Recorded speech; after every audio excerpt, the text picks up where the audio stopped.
Good morning, everybody. So for today's tutorial, I'm going to show you the safety zone and how to rosin wrap up close. So on my bow in front of me, you can see how I have a yellow tape here and a yellow tape here. Chances are if you have an instrument from Baker, you've got this on here.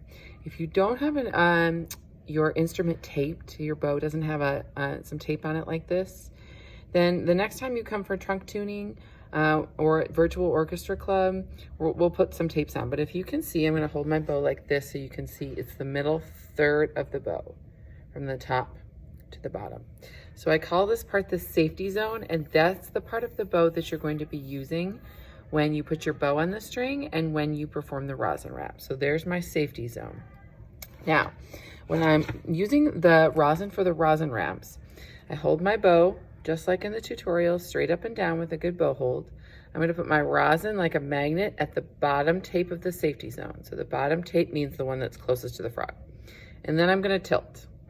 So you can see I'm kind of holding it at a little bit of an angle. My shoulder and my elbow are down below my wrist.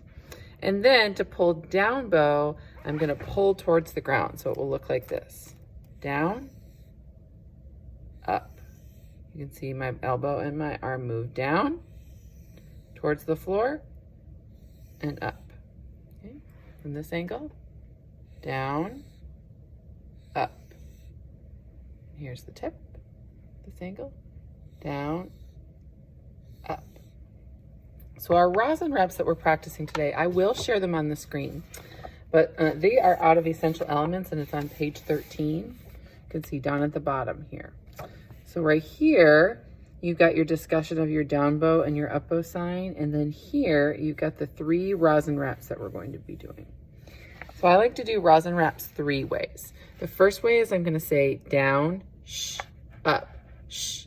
I'm reading the words that are right here on the page, and I'm also looking at the symbols that you've got. So you've got your down bow symbol and your up bow symbol. So I'm saying that. So number 1 is to do it that way. Number 2, I'm going to ask you to bow it in the air. So for example, the first measure of number 37, which is rosin wrap number 1, has a down bow and then a rest and then an up bow and a rest. So it looks like this: down, shh, up, shh. So I'm doing it straight up and down in the air. Down, shh, up, shh. And then the third way that we'll do it is the rosin wrap. So we'll put the rosin here with my bow straight up, tilt, and then it will look like this: down, shh, up, shh, down, shh, up, shh, down, up, down, up, down, shh, up, shh. So those are the 3 ways that we'll be doing our rosin wraps today. And if you have any questions, let us know in Teams.